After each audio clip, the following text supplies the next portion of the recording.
Buenas tardes, mi nombre es Betty Leal y en esta oportunidad les voy a hablar acerca de lo que son las fracturas del miembro inferior. Comenzamos con el concepto básico de fractura.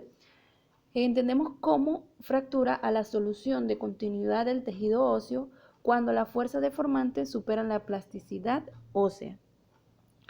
En cuanto a la clasificación según la AO va a clasificar las fracturas de acuerdo a cómo se presente. La va a clasificar en letra A, B y C. En cuanto a la A, van a estar el grupo de las fracturas simples en forma de espiral, oblicuas o transversas. En el grupo B van a estar en forma de cuña, de forma espiral, doblada o multifragmentaria. Y en el grupo C van a estar las complejas en forma espiral, segmentaria y irregular. Comenzamos con lo que es las fracturas de pelvis. Vamos a hablar de la parte anatómica, un repaso. La pelvis está constituida por la unión de los huesos ilíacos con el sacro. El hueso ilión está formado por tres fragmentos, el isquión, el ilión y el pubis. Estos se van a articular en la parte posterior por la articulación sacroiliaca y en la anterior por la unión de la sínfisis del pubis. En traumatología vamos a valorar anatómicamente sus bordes. Ajá. Entonces tenemos, no tengo cómo apuntar, pero ustedes van a ir observando. En el número 1 tenemos la cresta ilíaca, el borde de la cresta ilíaca. En el número 2, la espina ilíaca anterosuperior. En el número 3, la espina ilíaca anteroinferior. El número 4, tenemos el borde pélvico. En el número 5, el trocánter mayor del fémur. En el número 6, el acetábulo. El número 7, el cuello femoral. En el número 8 está el trocánter menor del fémur. En el número 9 está la sínfisis del pubis. En el número 10, el cuerpo del pubis. En el número 11, la tuberosidad isquiática. En el número 12 tenemos el isquion. En el número 13 tenemos la fóvea. En el número 14, la cabeza femoral. En el número 15, las espinas isquiáticas, dos a cada lado. En el número 16 tenemos el ilion y en el número 17 tenemos la articulación sacroiliaca. Como les mencionaba anteriormente, pues es la que nos permite la unión de estos dos huesos. En cuanto a las generalidades, vamos a hablar un poco que el anillo pélvico es una estructura que está conformada por la descripción anatómica que ya mencioné anteriormente y junto a un complejo articular de ligamentos como lo es la articulación sacroiliaca, los ligamentos sacroespinosos, sacrotuberosos, los ligamentos lumbrosacros, los ligamentos sacroiliaco anterior y posterior. Y es muy importante también tomar en cuenta la red tanto arterial como venosa, ya que si se da la ruptura del anillo pélvico puede causar la muerte del paciente, puesto a que en la cara posterior del pubis, hay una anastomosis arteriovenosa entre lo que es la rama de la ilíaca interna y externa con la vena obturatriz, llamándose corona mortis.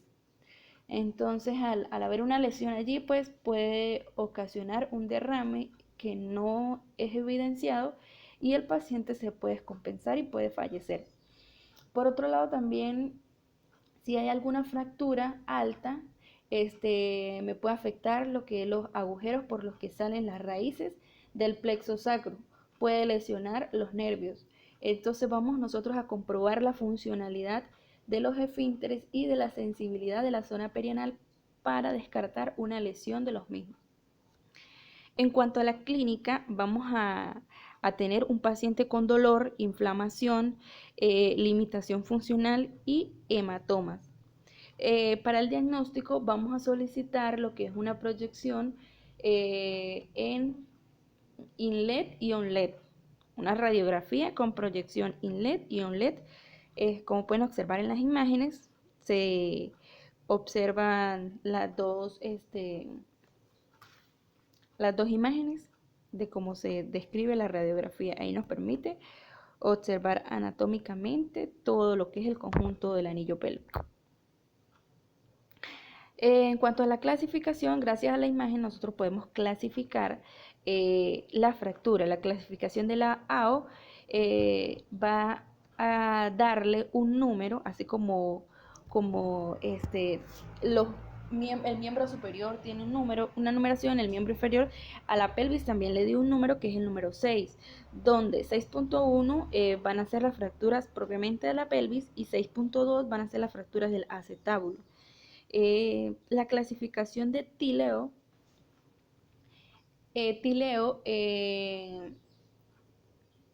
las clasificó según la región anatómica donde estén presentes. Él la describe tipo A, estables,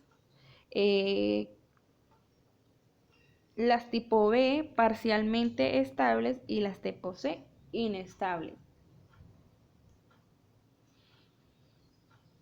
En la tipo y la clasificación anatómica, tenemos también una clasificación anatómica de Loternel.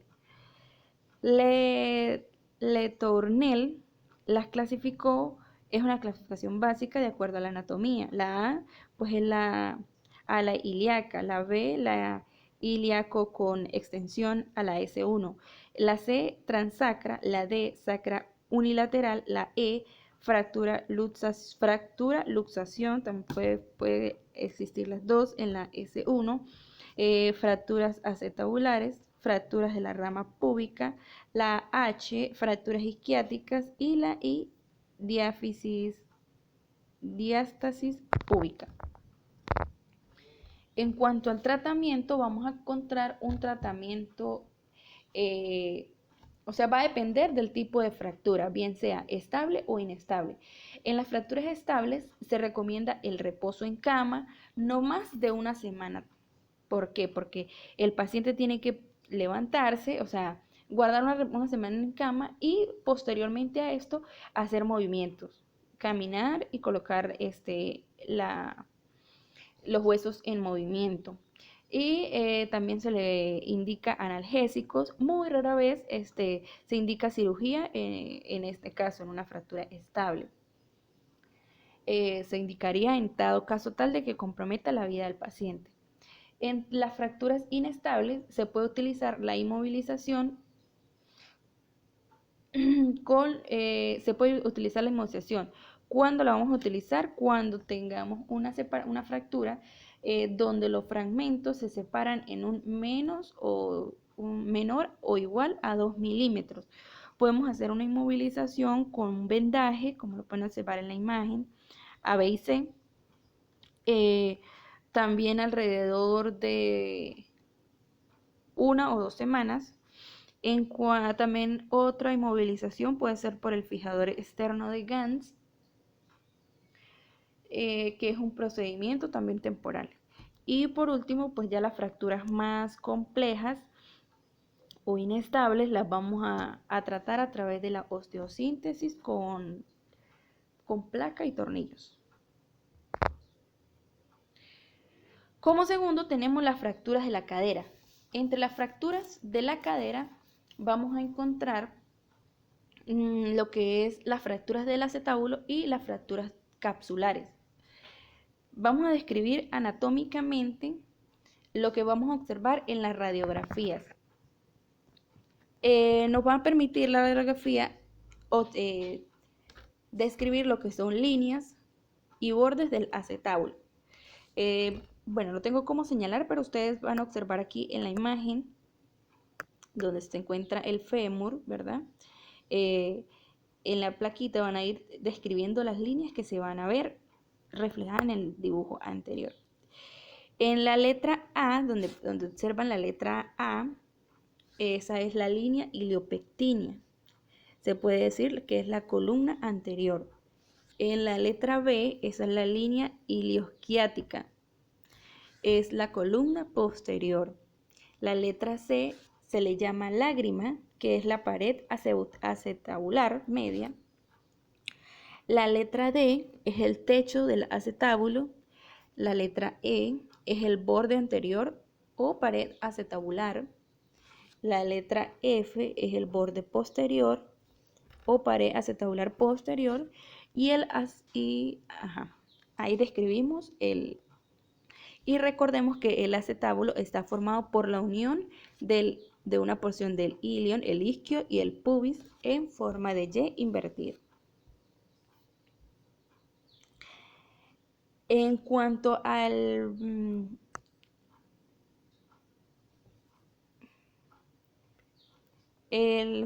fémur, la descripción del fémur, la cabeza o epífisis del fémur, encontramos que tenemos la cabeza femoral, tenemos la fosita para el ligamento, donde se inserta, el cuello, el trocánter menor, la línea intertrocantérica, el trocánter mayor, la fosa trocantérea, la cresta ilíaca trocantérea y el espolón.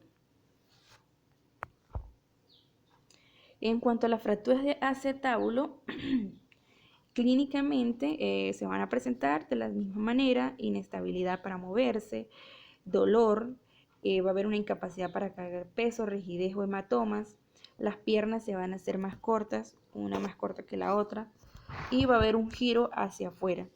En cuanto al diagnóstico, se va a realizar una radiografía con proyección oblicua, obturatriz y oblicua alar. En ella, la imagen me va a permitir clasificar, me va a permitir observar las diferentes posiciones o líneas y bordes que les mencioné anteriormente. Y de esa manera, pues me permite clasificar lo que es la fractura.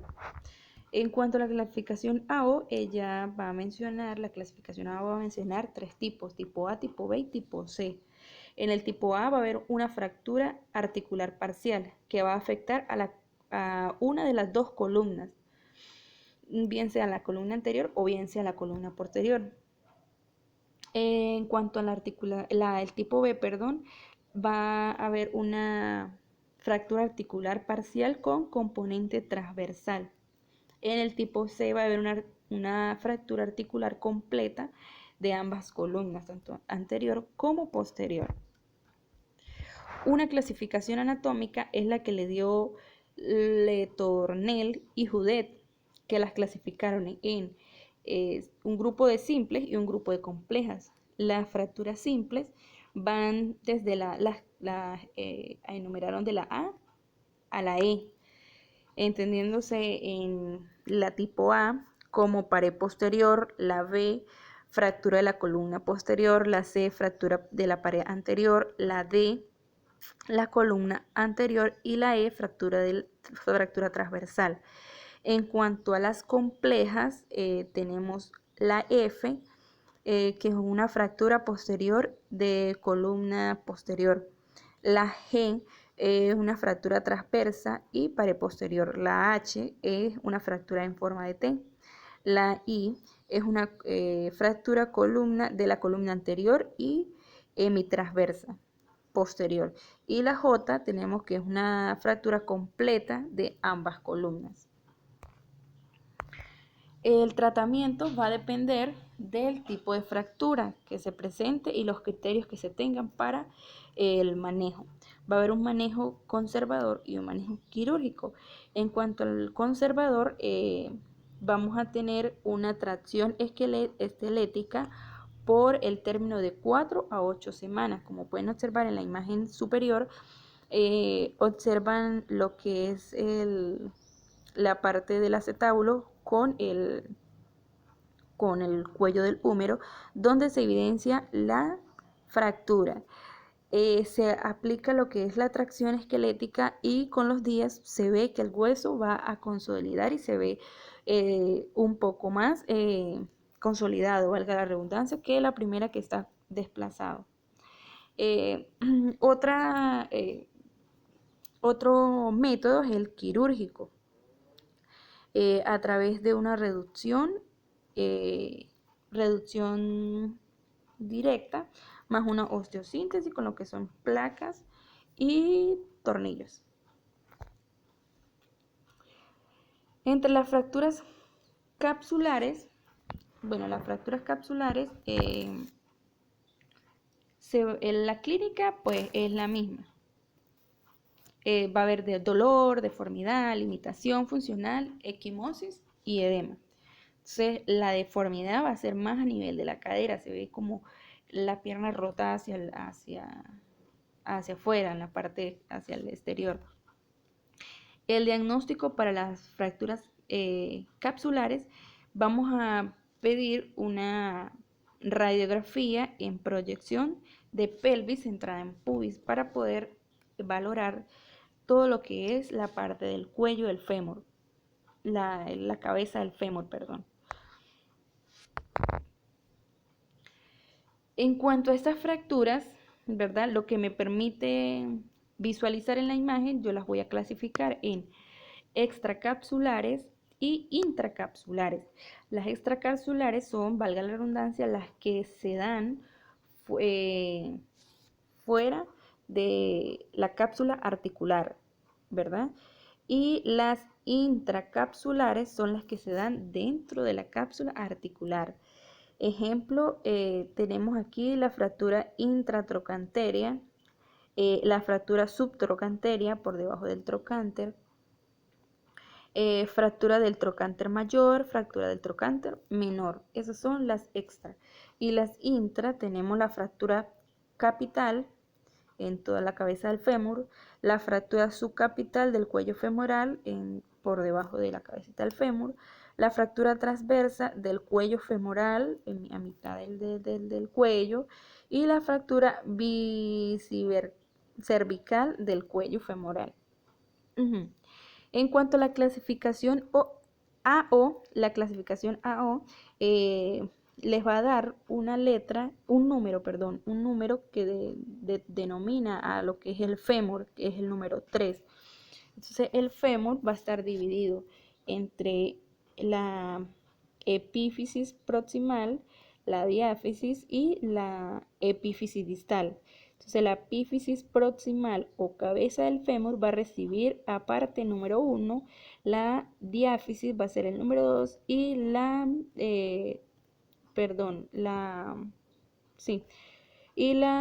epífisis proximal va a recibir el número 3.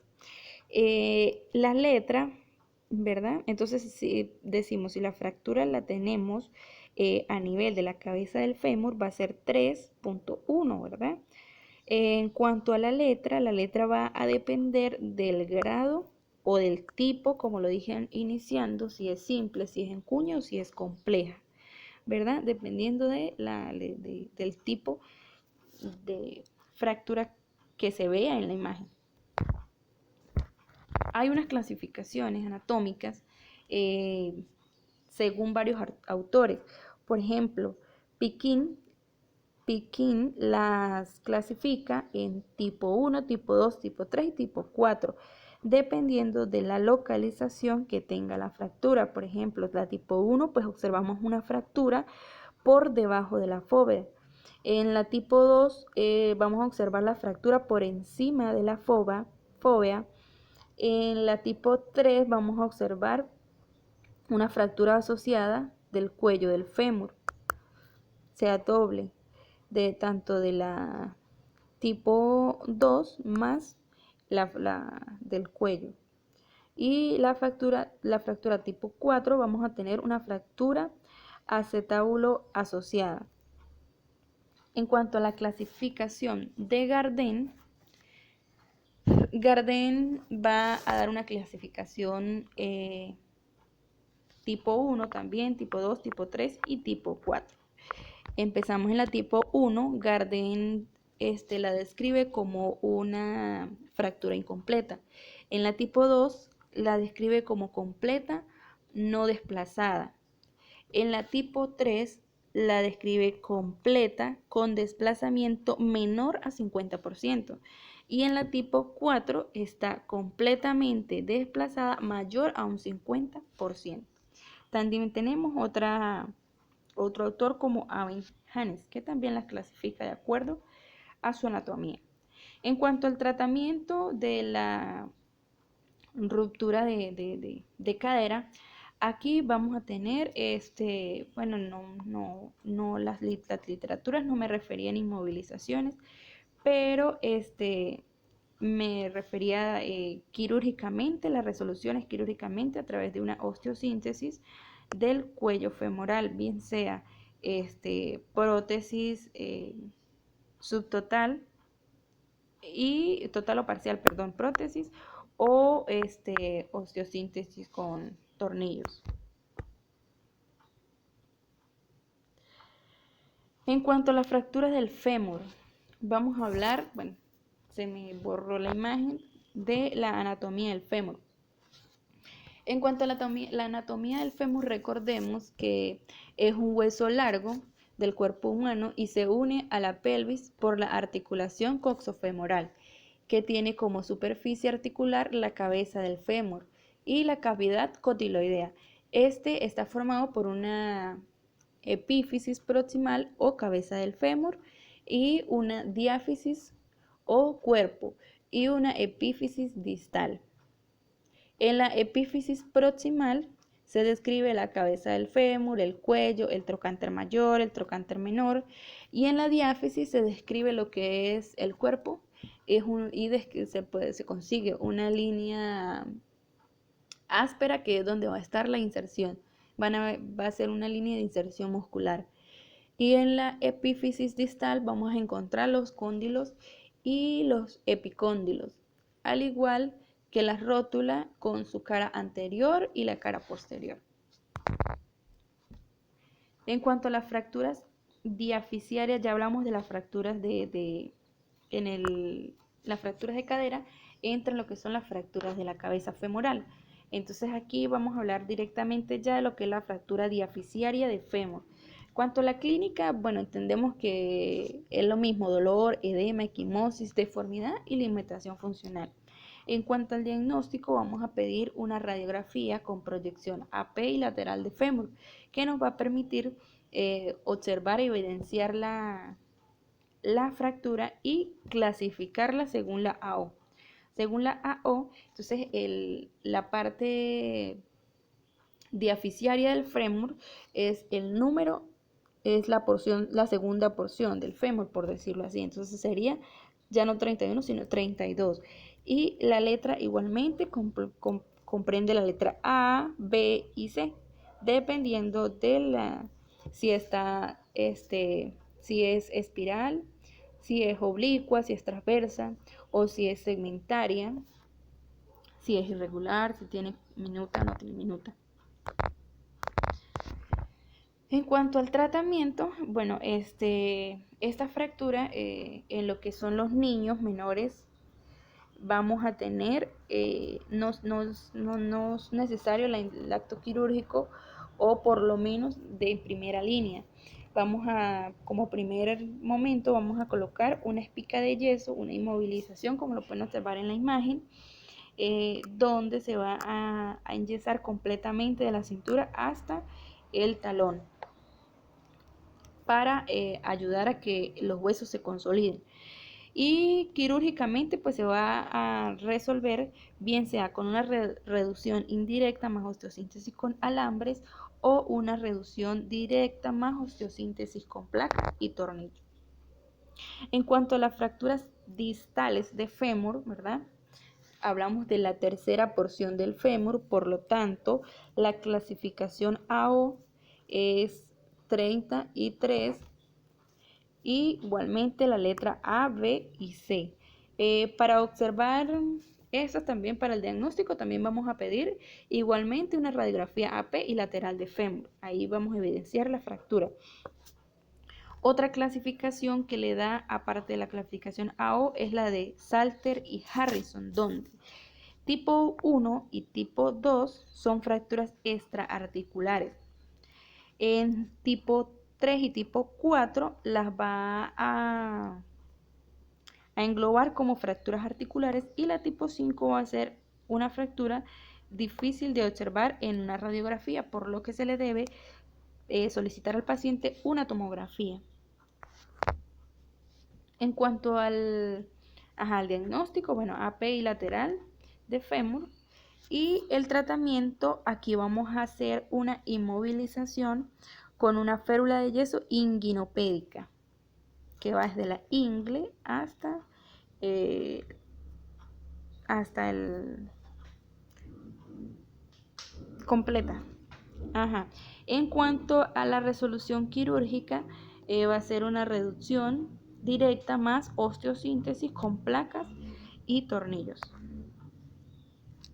Por último, tenemos lo que son las fracturas de la rótula. Hablamos un poco anatómicamente de la rótula.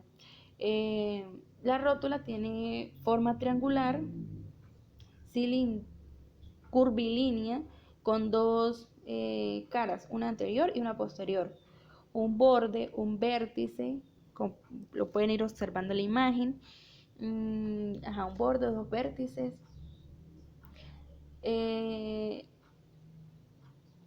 encuentra en la parte anterior de la rodilla y se articula con los cóndilos del fémur.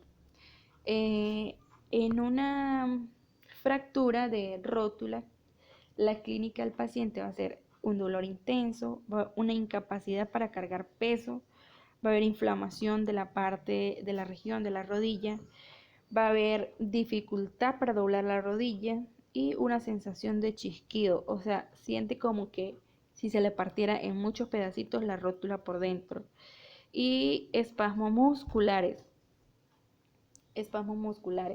puesto a que por encima de ella o se insertan las fibras tendinosas del músculo cuádriceps. Entonces ahí por eso vamos a tener un espasmo muscular. En cuanto al diagnóstico, el diagnóstico de la rodilla pues es bastante complejo. Entonces, en primera línea nosotros vamos a solicitar una radiografía, ¿verdad? En esa radiografía la vamos a indicar AP con proyecciones, AP lateral, oblicua interna y oblicua externa, ¿verdad? Si en esta radiografía yo no observo nada o no me permite evidenciar, debo indicar una tomografía. ¿Para qué? Para valorar no solamente la parte ósea, sino también la parte muscular tendinosa. Porque como le dije anteriormente, pues este huesillo está rodeado por las fibras tendinosas de este músculo. Entonces, a veces no son lesiones óseas, sino lesiones musculares que se presentan en la rodilla. La AO también le dio una clasificación a la rótula, ¿verdad? Entonces, como ellos la toman como parte del fémur, entonces sigue siendo número 3, porque es parte del fémur. Y decíamos que la cabeza del fémur es la primera región, la diáfisis es la segunda y la epífisis distal es la tercera. Entonces, la rótula vendría siendo el número 4. Entonces, se le da una numeración de 34 con letra A, B y C, donde en la letra A se va a describir si la fractura es extraarticular, la letra B si la fractura está parcialmente articular y la letra C si está completamente articular. En cuanto al tratamiento, hay un tratamiento conservador y el quirúrgico. En el tratamiento conservador, pues depende, como les dije anteriormente, esto va a depender de ciertos criterios. El criterio más importante para el tratamiento en cuanto a las fracturas es el desplazamiento. Si tenemos un desplazamiento menor o igual a 2 milímetros, pues se puede llevar con un tratamiento conservador que ayude a que los huesos se consoliden. Pero si ya supera los 3 milímetros de separación, pues ya sí tenemos que llevar a acto quirúrgico.